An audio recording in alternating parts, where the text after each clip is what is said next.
One, two, three.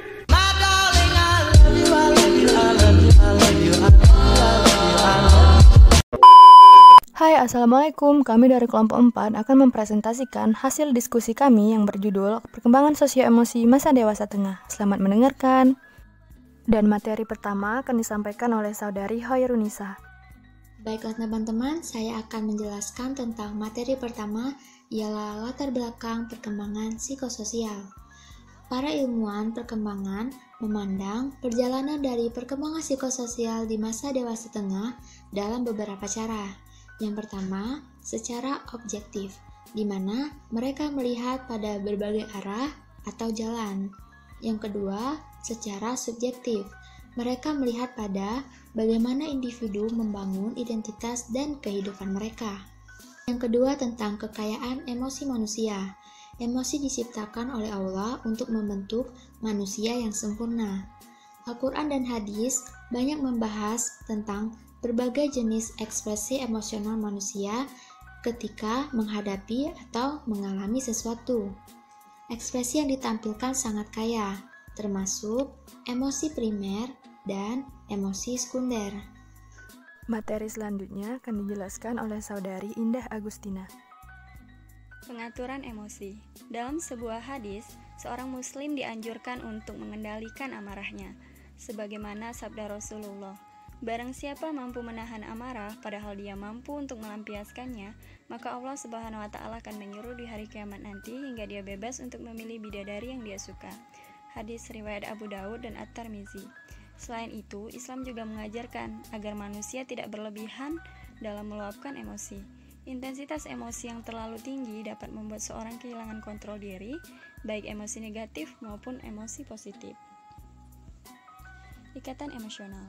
Ikatan emosional sendiri merupakan hubungan yang lebih dekat antara seseorang dengan orang lainnya, terutama pada awal kehidupan seorang bayi yang masih lemah lebih dekat kepada ibunya. Sewaktu ia mulai beranjak dewasa, ia mulai mengembangkan ikatan emosional dengan orang lain, terutama pasangan hidupnya. Melalui hubungan dengan pasangan masing-masing, mereka kemudian memiliki anak dan menciptakan emosional yang baru dengan anaknya itu. Kemudian, emosional itu terpelihara hingga lanjut usia. Dalam Islam diingatkan bahwa ikatan emosional ini harus bersifat konstruktif. Seseorang terlihat dalam ikatan ini harus berdasarkan beribadah kepada Allah. Dalam hal ini, Rasulullah bersabda, barang siapa mencintai karena Allah, membenci karena Allah, dan memberi karena Allah, maka dia telah menyempurnakan imannya. Hadis riwayat Abu Daud dan At-Tirmizi. Baiklah, materi selanjutnya akan disampaikan oleh Saudari Hovifah. Ikatan emosional terhadap pasangan hidup maksudnya ada pada ikatan pernikahan antara pasutri, pasangan suami istri.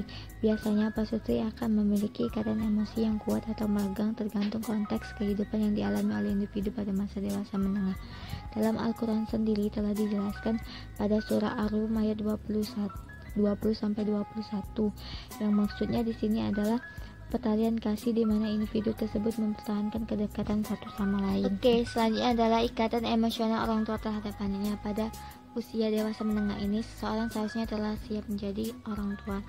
Untuk itulah, mereka harus menjalin hubungan emosional yang erat antara anaknya. Pada usia rentang 40-60 tahun ini biasanya seorang telah memasuki usia tua dan mengalami kemunduran fisik. Nah, pada saat itu Islam mewajibkan untuk anaknya memelihara kedua orang tuanya sebagai balasan budi, dan itu terdapat dalam surah Al-A'qaf ayat 15. Penjelasan materi selanjutnya akan dilanjutkan oleh Saudara Raymond Marian. Baiklah, saya akan menyampaikan materi mengenai identitas diri manusia sebagai khalifah. Sebagai khalifah Allah, manusia merupakan makhluk sosial multi-interaksi yang memiliki tanggung jawab baik kepada Allah maupun kepada sesama manusia. Kegagalan mengemban tugas mulia ini dianggap sebagai kehinaan. Menurut teori cermin diri, pemahaman seseorang terhadap dirinya merupakan refleksi bagaimana orang lain bereaksi terhadapnya. Erikson melihat bahwa perkembangan manusia yang terjadi tidak dapat dilepaskan dari stimulus sosial yang dialaminya. Stimulus sosial merupakan pengendalian gerak dinamik dalam kepribadian seseorang. Baiklah, untuk selanjutnya saya akan menyampaikan materi mengenai perkembangan psikososial di masa parubaya. Yang pertama itu ada melihat perjalanan hidup di masa parubaya. Yang kedua, perubahan ke dalam pertengahan kehidupan. Yang ketiga, model-model sifat. Yang keempat itu ada model-model tahap normatif. Yang kelima ada kesejahteraan psikologis dan kesehatan mental yang positif. Dan yang keenam itu adalah hubungan gender dan kualitas kehidupan. Materi selanjutnya akan disampaikan oleh saya sendiri, Riza Rahmawati. Jadi, usia madya juga memiliki karakteristik tertentu yang membuatnya berbeda, di mana ada 10 macam karakteristik saat manusia berada di fase usia madya.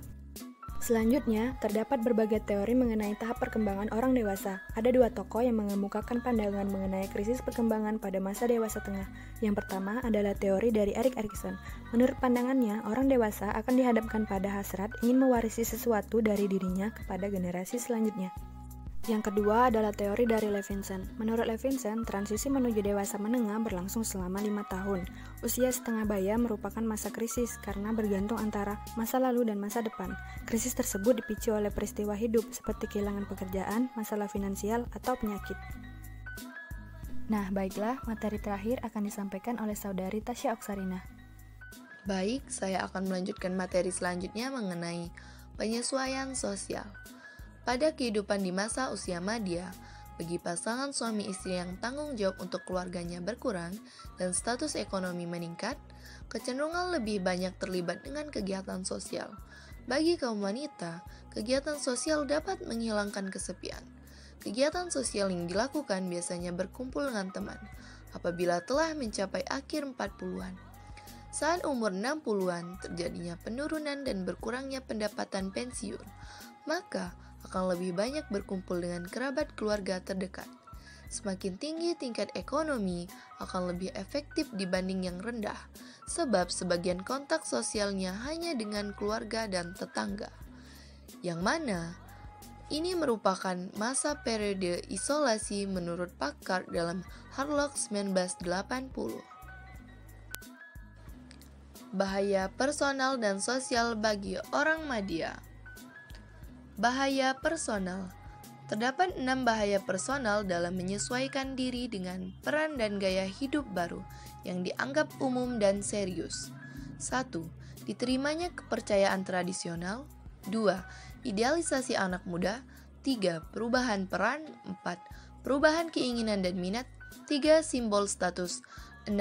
Aspirasi yang tidak realistis. Bahaya sosial. Ada beberapa kondisi yang dapat mempengaruhi penyesuaian sosial pada masa usia madya. Kondisi tersebut umumnya dibawa secara bertahap sejak seseorang berusia remaja dan dewasa muda. Apabila orang pada mudanya tidak memiliki kemampuan penyesuaian sosial dengan cara yang baik, sehingga pada waktu berusia madya hasilnya akan sama saja. Penyesuaian sosial yang buruk pada masa tersebut merupakan bahaya, karena semakin bergantung pada orang lain. Orang usia madya yang tidak dapat mengikuti perkembangan penting untuk memegang tanggung jawab sosial dan warga negara di masa tua hidupnya akan terasa kesepian dan tidak bahagia, sehingga mengakibatkan terlambat dalam proses penyesuaian sosial. Jadi itulah tadi materi yang dapat kelompok kami sampaikan. Jika dalam penyampaian materi ada yang kurang, kami mohon maaf. Terima kasih teman-teman. Saya akhiri. Wassalamualaikum warahmatullahi wabarakatuh. Please be true.